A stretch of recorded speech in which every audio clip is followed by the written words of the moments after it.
જય મુરલીધર વિદ્યાર્થીઓ. ધોરણ 12 વિષય ભૂગોળ, પ્રકરણ 10 વૈશ્વિક સમસ્યાઓ ભૌગોલિક પરિપ્રેક્ષ્યમાં. તો આ ચેપ્ટરની અંદર આપણી જે વૈશ્વિક સમસ્યાઓ છે ભૌગોલિક પરિપ્રેક્ષ્યમાં, એટલે કે ભૌગોલિક પરિસ્થિતિને ધ્યાનમાં રાખી અથવા તો ભૌગોલિક પરિસ્થિતિ અંતર્ગત જે પણ વૈશ્વિક સમસ્યાઓ છે એની આપણે અહીં ચર્ચા કરવાની છે. તો હવે આપણે આ પ્રકરણની શરૂઆત કરીએ.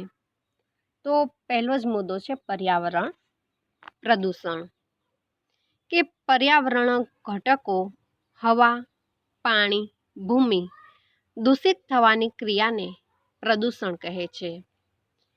કે પર્યાવરણીય ઘટકો જે છે હવા, પાણી, ભૂમિ કે આના સિવાયના અન્ય કોઈ પણ જે તત્વો અથવા પર્યાવરણીય ઘટકો છે એ દૂષિત થવાની ક્રિયાને આપણે પ્રદૂષણ તરીકે ઓળખીએ છીએ. તો પર્યાવરણમાં પ્રદૂષણ બે રીતે થાય છે, કે એક છે કુદરત દ્વારા અને બીજું છે માનવી દ્વારા. કે પર્યાવરણની અંદર થતું પ્રદૂષણ એ માનવી અને કુદરત બંને દ્વારા થતું હોય છે. તો માનવી દ્વારા થતું પ્રદૂષણ કુદરત દ્વારા થતા પ્રદૂષણ કરતાં વધુ ઘાતક અને નુકસાનકારક હોય છે. કે માનવી દ્વારા જે પ્રદૂષણ થાય છે એ પ્રદૂષણ કુદરત દ્વારા થતા પ્રદૂષણ કરતાં વધારે ઘાતક અને નુકસાનકારક હોય છે. કારણ કે માનવી જે છે તે હંમેશા પોતાના સ્વાર્થ ખાતર અથવા તો પોતાની ભૌતિક સુખ સુવિધામાં વધારો કરવા માટે ઘણી બધી વખત કુદરતી તત્વોનો નષ્ટ કરે છે. તો તેના કારણે કુદરતી પરિબળોને ઘણું બધું નુકસાન થતું હોય છે. કે માનવી દ્વારા કરાતી વિવિધ પ્રવૃત્તિઓની સાથે સાથે પ્રત્યક્ષ કે પરોક્ષપણે તે પ્રદૂષણ પેદા કરે છે. કે માનવી જે કોઈ પણ પ્રવૃત્તિ કરે છે ને તેની સાથે સાથે તે પ્રત્યક્ષ કે પરોક્ષ કોઈ પણ રીતના પ્રદૂષણ પેદા કરે છે. અને ઘણી બધી વખત માનવીને પોતાને પણ ખ્યાલ નથી હોતો અને તે કોઈ પણ એવી પ્રવૃત્તિ કરતો હોય છે ત્યારે તેમાંથી પ્રદૂષણ ઉત્પન્ન થતું હોય છે. કે પ્રદૂષણના પ્રકારોમાં તેને માનવ નિર્મિત પ્રદૂષણના નામે આપણે ઓળખીએ છીએ. કે પ્રદૂષણના બે પ્રકાર એ રીતના પણ પાડેલા છે, કે કુદરત દત્ત દ્વારા પ્રદૂષણ અને માનવ દત્ત પ્રદૂષણ. તો માનવ નિર્મિત જે પ્રદૂષણ છે એને આપણે એવા નામ તરીકે ઓળખીએ છીએ કે જે માનવી દ્વારા જ થતું હોય. તો પ્રદૂષકોના ફેલાવા અને તેના માધ્યમોના આધારે એને અલગ અલગ પ્રકારોમાં વહેંચવામાં આવ્યું છે. તો પ્રદૂષકોના ફેલાવા અને તેના માધ્યમોના આધારે તેને નીચેના પ્રકારોમાં વહેંચવામાં આવે છે. એમાં પહેલું છે જળ પ્રદૂષણ, બીજું છે વાયુ પ્રદૂષણ, ત્રીજું છે જમીનનું પ્રદૂષણ અને ચોથું છે ધ્વનિનું પ્રદૂષણ. આના સિવાય પણ હજી ઘણી બધી જાતના પ્રદૂષણો છે જોવા મળે છે, પરંતુ જે આ 4 પ્રદૂષણોના પ્રકાર છે તે મુખ્ય પ્રદૂષણના પ્રકારો છે. તો વિદ્યાર્થીઓ, હવે આપણે પ્રદૂષણના આ 4 પ્રકારો વિશેની વિગતવાર માહિતી જોઈએ. પ્રદૂષણના દરેક પ્રકારોને વિગતવાર સમજીએ ત્યારે સૌ પ્રથમ આપણે જળ પ્રદૂષણ વિશે જોઈએ. કે જળ એ જીવન છે. કે આ ઉક્તિ સાચે જ સાર્થક છે. કે આપણને સૌને ખ્યાલ છે કે જળ એ જીવન છે. કે કોઈ પણ સજીવ સૃષ્ટિ માટે જળ એ ખૂબ જ અથવા તો અતિ આવશ્યક તત્વ છે. કે જળ વગર આપણે કોઈ પણ સજીવ સૃષ્ટિની કલ્પના પણ ન કરી શકીએ, એટલું મહત્વનું છે. કે માનવ અને અન્ય તમામ સજીવો માટે પાણી એ ખૂબ જ ઉપયોગી કુદરતી તત્વ છે. કે જીવસૃષ્ટિ માટે આવશ્યક જરૂરિયાતમાં હવા પછી જો હોય તો તે જળ છે. કે જીવસૃષ્ટિ માટે ખાસ કરી અને પેલું તો હવા એમ, અને હવા પછી જો બીજું કોઈ તત્વ હોય ને તો તે જળ છે. કે જળનો કે પાણીનો બીજો કોઈ જ વિકલ્પ નથી, અને પાણીના બદલામાં બીજું પાણી વિજ્ઞાન દ્વારા બનાવી શકાતું નથી. કે આપણે એમ કે ઘણી બધી વખત એવા પણ તત્વ છે કે જે આપણને ઘણા બધા ઉપયોગી છે આપણા જીવન માટે, પરંતુ એની જ્યારે તંગી સર્જાય ત્યારે વિજ્ઞાન દ્વારા તેનું સર્જન કરવામાં આવે છે. તો આપણે તેના વિકલ્પ સ્વરૂપે અન્ય વસ્તુનો વપરાશ કરી શકીએ છીએ. પરંતુ આ બાબતમાં, પાણીની બાબતમાં વિજ્ઞાન પણ પાણી ફરીથી બનાવી શકશે નહીં. એટલે કે પાણીના બદલામાં બીજો કોઈ જ વિકલ્પ નથી. કે વસ્તી વધારો અને શહેરીકરણના કારણે પાણીનો બેફામ ઉપયોગ થાય છે, તેથી પાણીની તંગી ઉદ્ભવે છે.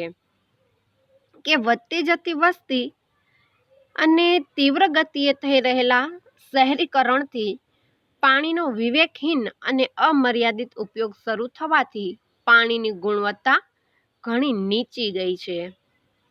કે ખાસ કરી અને શહેરીકરણ અને ઔદ્યોગિકરણ એ બંનેનું પ્રમાણ જ્યારથી વધ્યું છે ત્યારથી પાણીનો બેફામ ઉપયોગ થવા લાગ્યો છે, અને તેના કારણે પાણીની જે ગુણવત્તા છે તે પણ ઘટી છે, અને ધીમે ધીમે શુદ્ધ જે પીવાલાયક પાણી છે તેની તંગી પણ સર્જાવા લાગી છે.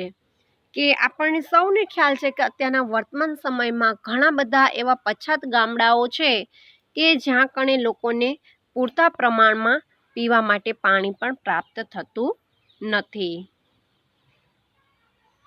કે નદી, તળાવો, મોટા જળાશયોનું પાણી ખૂબ જ પ્રદૂષિત બની ગયું છે. આ પ્રદૂષકોમાં તરલ અશુદ્ધિઓ, કાર્બનિક અને અકાર્બનિક પદાર્થો તથા ઉદ્યોગોને કારણે પેદા થયેલા કેમિકલ પાણીમાં ભળે છે, અને તેના કારણે પાણી ખૂબ જ પ્રદૂષિત બન્યું છે. કે ખાસ કરી અને આપણા દેશની જે નદીઓ, તળાવો અને મોટા જળાશયોનું જે પાણી છે તે આપણને સૌને ખ્યાલ છે કે ખૂબ જ અશુદ્ધ કે પ્રદૂષિત બની ગયું છે. કે તેમાં ઘણા પ્રમાણમાં જે અશુદ્ધિઓ હોય, કે આપણને સૌને ખબર છે કે કારખાના, ફેક્ટરી, મિલો દ્વારા જે ગંદુ પાણી છે તેનો નિકાલ માટેની વ્યવસ્થા થયેલી નથી હોતી, તો તેના કારણે તે પાણી ડાયરેક્ટ તળાવ, નદીઓ અને સરોવરોમાં છોડવામાં આવે છે. અથવા તો કાર્બનિક અને અકાર્બનિક પદાર્થો પણ તેમાં ભળતા હોય છે. કે જ્યારે પાણીમાં આ પદાર્થોની માત્રા વધી જાય છે ત્યારે તે પ્રદૂષિત થઈ જાય છે, અને આ સ્થિતિમાં પાણી જાતે શુદ્ધ થવાની ક્ષમતા ધરાવતું નથી. કે આવી રીતના પાણી જ્યારે પ્રદૂષિત થઈ જાય છે ત્યારે પાણી પોતે જ પોતાની રીતના શુદ્ધ થઈ શકતું નથી. તો હવે આપણે જળ પ્રદૂષણના કારણો જોઈએ કે કયા કયા કારણોસર જળ પ્રદૂષણ થાય છે. તો વિવિધ ઔદ્યોગિક ઉત્પાદન પ્રક્રિયાને અંતે વધેલું પાણી જળાશયોને દૂષિત થાય છે.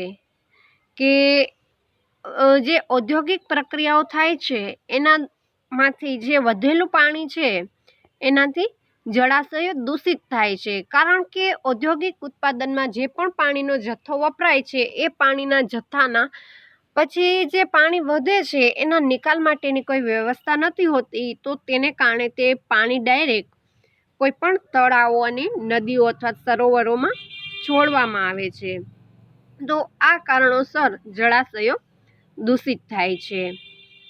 ચર્મ ઉદ્યોગ, કાગળ ઉદ્યોગ અને રસાયણ ઉદ્યોગથી મોટા પ્રમાણમાં જળ પ્રદૂષણ થાય છે. કે ઘણા બધા એવા ઉદ્યોગો છે કે જેના કારણે જળ પ્રદૂષણ થતું હોય છે. કે અવાંછિત ચીજો જેવી કે પ્રક્રિયાને અંતે વધેલું પાણી અને અનેક ભારે ધાતુઓ, રાસાયણિક અવશેષ, વગેરેને કારણે જે જળાશયો છે તે દૂષિત થતા આપણને જોવા મળે છે અને તેના કારણે જ પાણી પર નભતી જે જીવસૃષ્ટિ છે એ નષ્ટ થતી જોવા મળે છે. કે હરિયાળી ક્રાંતિની સાથે સાથે ખેતીમાં પણ વપરાતા કીટનાશકો અને અકાર્બનિક દ્રવ્યોથી બનેલા ખાતરોનો વપરાશ અમર્યાદિત રીતના વધ્યો છે. કે આપણા ભારત દેશે ખેતી ક્ષેત્રે વધારે ઉત્પાદન મેળવવા માટે હરિયાળી ક્રાંતિ કરી છે, પરંતુ હરિયાળી ક્રાંતિમાં ખેતીમાં ઉત્પાદનનું પ્રમાણ વધારવા માટે જે કીટનાશકોનો ઉપયોગ અને તેની સાથે સાથે અકાર્બનિક દ્રવ્યોથી બનેલા જે ખાતરો, બીજ, એનો જે વપરાશ છે એ ખૂબ જ વધી ગયો છે. તો આ રસાયણો ખેતરમાંથી વરસાદી પાણી સાથે વહી અને જળાશયોમાં પહોંચી જાય છે અને જળાશયોને પ્રદૂષિત કરે છે. કે ખેતરોમાં આ બધા જે અકાર્બનિક જે તત્વો છે એનો છંટકાવ કરવામાં આવે છે અને વરસાદના પાણીની સાથે સાથે પછી તે દ્રવ્યો ઘસી અને જળાશયોમાં પહોંચી જાય છે અને આ કારણે પણ જળાશયો જે છે તે પ્રદૂષિત થતા જોવા મળે છે. કે આ પાણી જમીનમાં ઉતરી અને ભૂમિગત જળને પણ દૂષિત કરે છે અને નાઇટ્રેટના ખાતરોને કારણે ભૂમિગત જળમાં તેની માત્રા વધે છે. કે જળ પ્રદૂષણની જે પૃથ્વીની સપાટી પરનું જળ છે તે દૂષિત થવાની સમસ્યા તો છે, પરંતુ તેની સાથે સાથે ભૂમિગત જળનો જથ્થો જે છે તે પણ પ્રદૂષિત થવાની સંભાવના વધતી જાય છે. કે આપણા દેશમાં નદી, સરોવર કાંઠે યોજાતા મેળાઓ, તીર્થયાત્રાઓ વગેરે જેવી સાંસ્કૃતિક ગતિવિધિઓ પણ જળ પ્રદૂષણ માટે જવાબદાર છે. કે એક અંદાજ મુજબ ભારતમાં ઉપલબ્ધ જળ જથ્થાનો લગભગ 70% હિસ્સો પ્રદૂષિત થઈ ચૂક્યો છે. કે આપણા ભારત દેશ પાસે જેટલો જળ જથ્થો છે એમાંથી 70% જે જળનો જથ્થો છે તે પ્રદૂષિત થઈ ચૂક્યો છે. તો આપણા સૌના માટે આ એક ચિંતાજનક બાબત ગણી શકાય. કે આમ પણ આપણે તો પીવાલાયક શુદ્ધ પાણીની તંગી છે અને ઉપરથી આટલો બધો જે જળ જથ્થો છે તે દૂષિત થઈ ગયેલો છે, તો ભવિષ્યની પેઢી વિશે આપણે વિચાર કરવો પડે. કે ભવિષ્યની પેઢીને આપણને પણ જો શુદ્ધ પાણીની તંગી વર્તાઈ રહી છે, તો ભવિષ્યની પેઢીને શુદ્ધ પાણી માટે ઘણા બધા પ્રશ્નો ઊભા થશે. તો બને ત્યાં સુધી એમ કે આપણે જે પ્રદૂષણ છે એ ફેલાતું રોકવા માટેના સતત પ્રયાસો કરીએ અને સરકાર દ્વારા જે કોઈ પણ કાર્યક્રમો કરવામાં આવે છે એને સાથ અને સહકાર પૂરો પાડવો જોઈએ. હવે આપણે જળ પ્રદૂષણની અસરો વિશે જોઈશું. કે નદીમાં ઠલવાતું દૂષિત પાણી જળ આધારિત જીવસૃષ્ટિના જીવનચક્રમાં ભારે ખલેલ પહોંચાડે છે. કે નદીમાં ઠલવાતું જે દૂષિત પાણી છે તે જીવસૃષ્ટિના જીવનચક્રમાં ખૂબ જ મોટા પ્રમાણમાં ખલેલ પહોંચાડે છે. કે ઘણા બધા જળ આધારિત જીવસૃષ્ટિ કે જળચર જે પ્રાણીઓ છે એનું આખું જે જીવનચક્ર છે તેમાં ખૂબ જ મોટી અવ્યવસ્થા ઊભી થાય છે અને તેના કારણે ઘણી બધી વખત જળચર પ્રાણીઓનું જે પ્રમાણ છે તે સતત ઘટતું જોવા મળે છે. કે વિવિધ પ્રકારના પાણીજન્ય રોગો પ્રદૂષિત પાણી પીવાથી થાય છે. કે તેમાં ઝાડા, ઉલટી, કૃમિ તથા હિપેટાઇટિસ મુખ્ય છે. કે ઘણા બધા પાણીજન્ય રોગો જે છે એ વધારે પડતા પ્રદૂષિત પાણી પીવાના કારણે થતા હોય છે અને તેના કારણે મનુષ્યનો જે જીવ છે તે જોખમમાં મુકાતો હોય છે. પ્રદૂષિત જળાશયોના માછલા અને અન્ય સજીવો પર પણ તેની માઠી અસરો પડે છે. કે તેનો ખોરાકમાં ઉપયોગ કરનાર બીમારીનો ભોગ બને છે. કે આપણે ત્યાં કણે ઘણા બધા માંસાહારી આ માંસાહારી લોકો પણ માંસાહારનો જ્યારે ઉપયોગ કરે છે ત્યારે પ્રદૂષિત જળાશયોના જે માછલા છે તેનો ખોરાક તરીકે જો લોકો ઉપયોગ કરે તો એ લોકો પણ બીમારીનો ભોગ બનતા હોય છે. કે પ્રદૂષિત પાણીથી સિંચાઈ કરાય તો ક્યારેક પાક નષ્ટ પણ થાય છે. કે પ્રદૂષિત પાણી દ્વારા જો સિંચાઈ કરવામાં આવતી હોય તો તે પાકની જે ગુણવત્તા છે તે પણ જોખમાય છે અને તેની સાથે સાથે ઘણી બધી વખત પાક સાવ જ નષ્ટ થઈ જતો પણ જોવા મળે છે. કે જળ સપાટી પરના જળને દૂષિત કરવાની સાથે સાથે જમીનમાં ઉતરીને ભૂમિગત જળની ગુણવત્તા બગાડે છે. આ નુકસાન આવનારી પેઢીઓને સદીઓ સુધી ભોગવવું પડશે. કે જળ સપાટી પરનું જળ તો દૂષિત થઈ જ ગયું છે 70%, પરંતુ તેની સાથે સાથે ભૂમિગત જળની જે ગુણવત્તા છે તે પણ ધીમે ધીમે બગડી રહી છે. તો ભવિષ્યની પેઢી માટે આ પ્રશ્ન ખૂબ જ ચિંતાજનક ગણી શકાય. કે આવનારી જે પેઢી છે એને સદીઓ સુધી આ બધું ભોગવવું પડશે. કે પ્રદૂષિત પાણીથી પકવાતા શાકભાજી કે ફળોના પાકમાં પ્રદૂષકોની હાજરી નોંધાય છે. સંશોધન અનુસાર પ્રદૂષિત નદીઓના ભાટામાં ઉગાડાતા શાકભાજીની પેદાશમાં અનેક ઝેરી દ્રવ્યો હોવાનું માલુમ પડ્યું છે. કે સંશોધન દ્વારા પણ એવું પુરવાર થયેલું છે કે પ્રદૂષિત નદીઓના જે આજુબાજુનો વિસ્તાર છે ત્યાં કણે જે શાકભાજી ઉગાડવામાં આવે છે તો એમાં ઘણી બધી વખત ઝેરી દ્રવ્યો હોવાનું પણ સાબિત થઈ ગયેલું છે. કે મોટા જળાશયો કે નદીઓ વરસાદી પાણી સાથે વહી આવતા જૈવિક અને અજૈવિક દ્રવ્યોની ભરમારથી ક્યારેક અનિચ્છનીય વનસ્પતિ કે કીટકોના ઉપદ્રવની સમસ્યા વણસે છે. તો આમ જળ પ્રદૂષણની અસરો જે છે તે ખૂબ જ વિઘાતક કહી શકાય કે જે મનુષ્ય માટે ખૂબ જ જોખમી પણ સાબિત થાય છે. તો આ રીતના જળ પ્રદૂષણ જે છે તે ખૂબ જ ચિંતાજનક વિષય છે. હવે પ્રદૂષણના પ્રકારનો બીજો પ્રકાર છે વાયુ પ્રદૂષણ. તો હવે આપણે વાયુ પ્રદૂષણ વિશેની ચર્ચા કરશું. કે શુદ્ધ હવા એ જીવનની પાયાની જરૂરિયાત છે. કે શુદ્ધ હવા એ સ્વસ્થ જીવનની અત્યંત પાયાની જરૂરિયાતમાંની એક ગણી શકાય. કે ખોરાક વગર ચાલી શકે પણ હવા વિના થોડોક સમય પણ ચાલે નહીં. કે આમ આપણે જોઈએ તો ખોરાક વગર માનવી ચલાવી શકશે પરંતુ હવા વગર નહીં ચલાવી શકે. કારણ કે માનવીને તેની જે શ્વસન પ્રક્રિયામાં હવા છે તે ખૂબ જ આવશ્યક છે. તો તેના માટે હવા વગર માનવી થોડો સમય પણ ચલાવી શકે તેમ નથી. ઉદ્યોગો, વાહનો અને વિવિધ પ્રકારના ઈંધણોના વપરાશથી હવામાન ઝેરી ધુમાડો ભરે છે અને જેથી વાતાવરણ પ્રદૂષિત થાય છે. કે ઉદ્યોગ, વાહનો અને વિવિધ પ્રકારના જે ઈંધણો છે તેના વપરાશ દ્વારા પર્યાવરણમાં જે ઝેરી ધુમાડો ફેલાય છે અને તેના કારણે વાતાવરણમાં પ્રદૂષિત થવાની જે સંભાવના છે તે સતત વધી જાય છે અને આ રીતના વાતાવરણ જે છે તે સતત પ્રદૂષિત થતું જોવા મળે છે.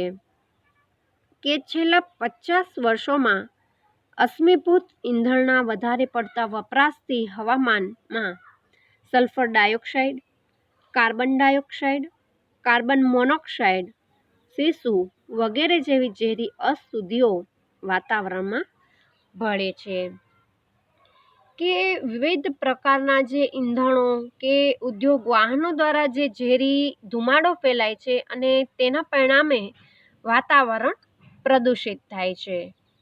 કે માનવની આધુનિક થવાની ઘેલછાએ વાતાવરણને આપણે એક ઉકરડામાં ફેરવી નાખ્યું છે. કે માનવી જે છે તે આધુનિક જીવનશૈલી જીવવા માટે અને તેની એક ઘેલછાને પૂર્ણ કરવા માટે કે આપણે વાતાવરણ એક ઉકરડામાં જ ફેરવી નાખ્યું છે. કે વાતાવરણમાં આપણે ઘન, પ્રવાહી અને વાયુ સ્વરૂપે કચરો અવિરતપણે ઠાલવ્યા કરીએ છીએ અને આપણને ઘણી બધી વખત ભાન પણ નથી હોતી કે આપણે વાતાવરણને કઈ રીતના પ્રદૂષિત કરીએ છીએ. તો આ રીતના છેલ્લા 50 વર્ષો દરમિયાન વાતાવરણમાં સતત કાર્બન ડાયોક્સાઇડ, કાર્બન મોનોક્સાઇડ, સીસુ, સલ્ફર ડાયોક્સાઇડ વગેરે જેવા જે હાનિકારક તત્વ છે અથવા તો હાનિકારક વાયુ છે તેનું પ્રમાણ સતત વધી રહ્યું છે અને આ રીતના વાયુ પ્રદૂષણની સમસ્યા પણ વધી રહી છે. હવે આપણે વાયુ પ્રદૂષણની અસરો વિશેની ચર્ચા કરીએ કે વાયુ પ્રદૂષણની કેવી અસરો જોવા મળે છે.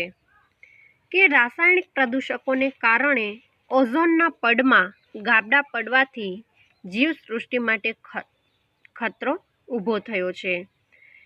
કે આપણને સૌને ખ્યાલ છે કે રાસાયણિક પ્રદૂષકોનું જે પ્રમાણ છે તે સતત વધી રહ્યું છે, તેના કારણે ઓઝોનના પડમાં સતત ગાબડા પડ્યા કરે છે અને તેના કારણે કે ઓઝોનનું જે પ્રમાણ છે તે ઘટતું જાય છે અને તેના કારણે કે પૃથ્વી પરનું જે તાપમાન છે જે સતત વધતું રહે છે અને પૃથ્વી પરનું તાપમાન સતત વધવાને કારણે જીવસૃષ્ટિ માટે ખતરો ઊભો થયો છે. કે હવામાં સલ્ફર ડાયોક્સાઇડની ઊંચી માત્રા તેજાબી વરસાદ માટે જવાબદાર છે. કે સલ્ફર ડાયોક્સાઇડની જે ઊંચી માત્રા હવામાનમાં વધી જાય તો તેના માટે તેજાબી વરસાદ એટલે કે એસિડ વરસાદ થવાની શક્યતા વધી જાય છે. તો જે પણ માનવી માટે અથવા તો અન્ય જીવસૃષ્ટિ માટે ખૂબ જ હાનિકારક સાબિત થાય છે. ગીચ વસ્તી ધરાવતા પ્રદૂષિત શહેરોમાં ધૂંધળા સૂર્યોદય અને સૂર્યાસ્ત પણ વાયુ પ્રદૂષણના પરિણામે જ હોય છે. કે આપણે ગીચ વસ્તી ધરાવતા જે પ્રદૂષિત શહેરો છે ત્યાં કણે આપણે જોઈશું ને તો સૂર્યોદય અને સૂર્યાસ્ત જે છે તે આપણને ધૂંધળા જોવા મળે છે. તો તેની પાછળનું કારણ પણ વાયુ પ્રદૂષણ જ છે. કે માનવોમાં ચામડી, શ્વસનતંત્ર અને ગળાના રોગો થવાની સંભાવના રહે છે.